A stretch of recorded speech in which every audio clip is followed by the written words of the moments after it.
সম্পৰ্কত আপোনালোকে জানিব বিচৰা তথ্য। ইয়াৰ পিছত বহুত ল'ৰা ছোৱালীয়ে মোক সুধি আছে যে এডিআৰই ৰিজাল্ট কেতিয়া দিব।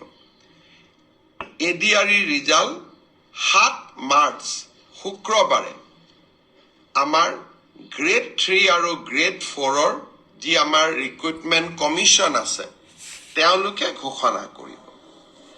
যিমান কেইটা পদ আছে তাৰ বিপৰীতে 2জনকৈ ল'ৰা ছোৱালীক এই পৰীক্ষাত উত্তীৰ্ণ হ'ব আৰু তেওঁলোকৰ মাজত পৰৱৰ্তী সময়ত ৰিটেন টেষ্ট অৰেল অনুষ্ঠিত হ'ব।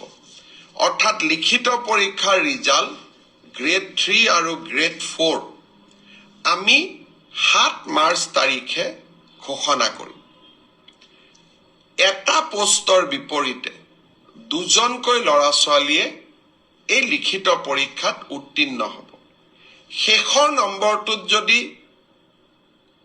বেছি ল'ৰা ছোৱালীয়ে একেটা নম্বৰে পায় তেতিয়াহ'লে হয়তো 3000 পোষ্টৰ বিপৰীতে মই ধৰি ল'ব কৈছোঁ 6000 ল'ৰা ছোৱালী পাছ কৰিব লাগে, কিন্তু একেটা নম্বৰ যদি বহু পৰীক্ষাৰ্থীয়ে লাভ কৰে তেতিয়াহ'লে একে নম্বৰ পোৱা ল'ৰা ছোৱালীসকলেও পৰীক্ষাটো ডেফিনেটলি পাছ কৰিব। অৰ্থাৎ আমি যদি ধৰি লওঁ 50 যে কাট অফ মাৰ্ক, কিন্তু 50 যদি 50জন ল'ৰাই নম্বৰ পাইছে তেতিয়াহ'লে 50জন ল'ৰাই লিখিত পৰীক্ষাত পাছ কৰিব। গতিকে 1:2 বুলি ক'লেও 1:2 একেবাৰে গ্ৰামাটিকেল চেন্সত নহ'ব, হয়তো 2-4জন ল'ৰা ছোৱালীয়ে বেছিকৈ পাছ কৰিব। এডিআৰইৰ পৰীক্ষালৈ তাৰ ৰিজাল্ট কি হ'ব তাক আপোনালোকে জানেই। সেইবাবে মই যিসকলে পাছ কৰিব তেওঁলোকক অভিনন্দন জনাইছোঁ, যাতে অৰেলৰ বাবে তেওঁলোক সাজু হ'ব পাৰে। আৰু যিসকলে পাছ নকৰিব আমি পুনৰ এই বছৰৰ শেষৰ ফালে নতুন বিজ্ঞাপন দিয়াৰ বাবে চেষ্টা কৰিম। আপোনালোকে আৰু এবাৰ পৰীক্ষাত অৱতীৰ্ণ হ'ব। আৰু লগতে অসমত উদ্যোগসমূহো আহিব। মুখ্যমন্ত্ৰীৰ আত্মনিৰ্ভৰ অসম অভিযানো আছে। আমি নিজকে তৃতীয় আৰু চতুৰ্থ বৰ্গত নহ'লেও বেলেগ ধৰণেও জীৱন সফল কৰাৰ বাবে আমি প্ৰচেষ্টা কৰিম।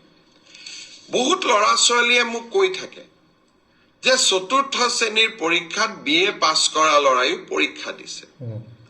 এতিয়া কথাটো হ'ল আমি কোনোবাই যদি নিজকে চৰকাৰক ফাঁকি দি পৰীক্ষা দিয়ে তদন্ত নোহোৱালৈকে মুখ্যমন্ত্ৰীয়ে গম পাব নোৱাৰে।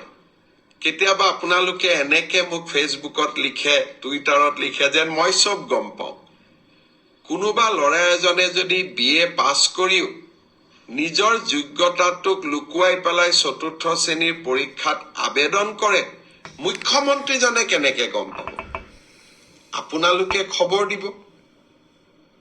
আপোনালোকক আমি সুবিধা দিম যে এনে যিসকল লোকে আপোনালোকে দেখিব যে লিখিত পৰীক্ষাত পাছ কৰিছে কিন্তু এডুকেশ্যনেল কোৱালিফিকেশ্যনক তেওঁলোকে লুকুৱাই ৰাখিছে, আমি সুবিধা দিম আপোনালোকক অভিযোগ দিয়াৰ বাবে, যাতে অৰেল পৰীক্ষা হোৱাৰ আগতে বা মৌখিক পৰীক্ষা হোৱাৰ আগতে আমি আপোনালোকৰ অভিযোগবোৰ নিৰ্দিষ্ট ইউনিভাৰ্চিটি লগত কথা পাতি আপোনালোকৰ অভিযোগবোৰ যাতে আমি নিষ্পত্তি কৰিব পাৰোঁ। আৰু এটা পৰীক্ষাৰ বিষয়ে মই জনাব খুজিছোঁ, সেইটো হ'ল পোষ্ট গ্ৰেজুৱেট টিচাৰ।